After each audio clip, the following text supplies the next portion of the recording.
Bonjour à tous. Le cas Meloni, Premier ministre d'Italie, est un cas très intéressant et aussi représentatif des fans de la politique qui sont soit dans l'idolâtrie béate, soit dans la critique outrancière, avec les accusations habituelles de trahison quand ces gens souvent ne savent même pas ce que ce mot veut dire. Enfin bref.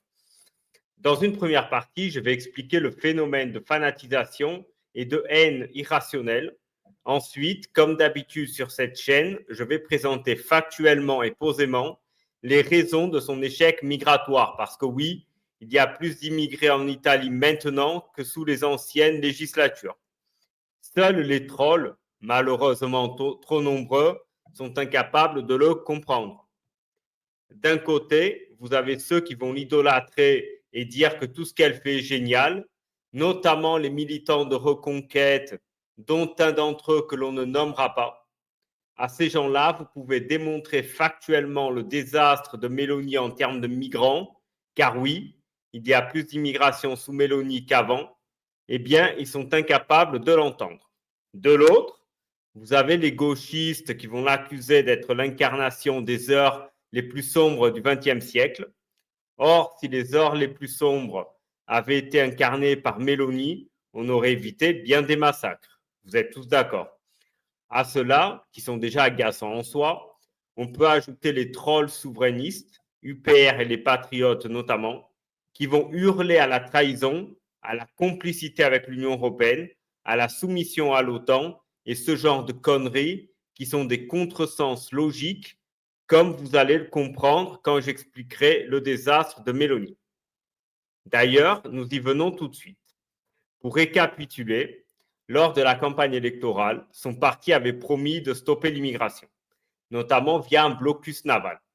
Dans les faits, elle ne l'a pas appliqué et c'est le moins que l'on puisse dire, puisqu'encore une fois, il y a plus d'immigration qu'avant.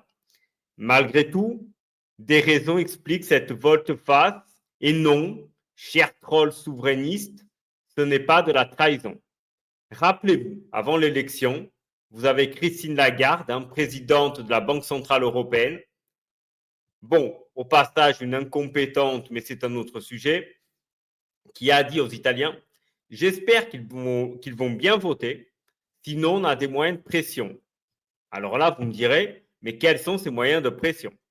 Réponse simple, la dette italienne, notamment sa dette extérieure. Après son élection, il y a eu une réunion entre Meloni, la BCE, les fonds d'investissement étrangers, certaines banques centrales d'autres pays, notamment la Chine, et le grand patronat italien, qui lui ont dit, tu as deux choix, soit continuer les flux migratoires que l'on souhaite pour continuer à tirer les salaires vers le bas, donc augmenter nos profits dans nos autres investissements, et aussi, mais ça ne lui a pas été dit, augmenter la dette italienne via les aides sociales, donc augmenter encore plus la dépendance vis-à-vis d'eux. Voilà. En effet, c'est un biais malheureusement très peu connu de l'immigration qui augmente la dette publique via les aides sociales, les HLM, les allocations chômage et le surcoût, la pression sur la santé et l'éducation. Ce fut le premier choix proposé, soit freiner l'immigration, sa promesse électorale, auquel cas ces entités cesseraient de financer la dette italienne. Pour comprendre ce phénomène, il faut comprendre comment marchent les dettes d'État. Ils font un prêt. Pendant la durée du prêt, ils ne payent que les intérêts. À la fin du prêt, ils doivent rembourser le principal, c'est-à-dire le montant emprunté. Comme ils ne peuvent et ne veulent pas le faire, ils font un nouveau prêt du même montant, voire souvent d'un montant supérieur à cause des déficits publics, pour rembourser le principal du prêt précédent. Cela s'appelle le refinancement ou roulement de la dette. Or, si les entités qui vous financent cessent de le faire, il y a deux conséquences possibles. Dans le meilleur des cas, vous êtes obligé d'augmenter les taux d'intérêt proposés, donc le coût de votre dette augmente. Dans le pire des cas, vous vous retrouvez en défaut de paiement, ce qui est une catastrophe, notamment économique et politique.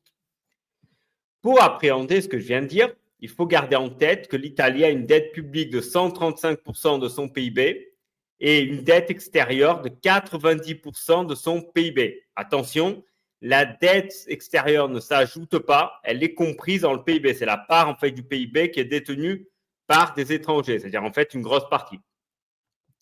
Une fois que je vous ai expliqué ça, vous comprenez mieux pourquoi, dès son élection, elle est allée rencontrer Ursula von der Leyen. Ce n'est pas de la soumission, c'est de la réelle politique. Donc, par le biais de la dette, elle a été forcée de céder sur l'immigration. Elle n'avait pas le choix. Et ceux qui ne veulent pas le comprendre sont soit de mauvaise foi, soit des cons. Son seul vecteur d'action pour essayer de limiter l'immigration, c'est de baisser ce que l'on appelle le benchmark du pays. Je m'explique. Tout migrant, avant de partir, avant d'immigrer, analyse les pays potentiels d'accueil et voit lesquels proposent les conditions les plus avantageuses, souvent le plus d'aide sociale. C'est pourquoi ils viennent majoritairement en France et en Allemagne. Donc, son pari étant de diminuer les aides sociales, ce qui permettra in fine de baisser le benchmark du pays. Donc, qu'ils aillent ailleurs. Bon. Ce calcul a un gros problème, c'est que ça appauvrit les Italiens également. Le problème, ou plutôt la limite du raisonnement, est que ces gens viennent de pays si pauvres que dans tous les cas, l'Italie reste attrayante, même ne serait-ce que parce que vous avez l'électricité, l'eau potable, ce qui n'existe pas dans leur pays. Voilà mon explication de l'échec migratoire de Meloni.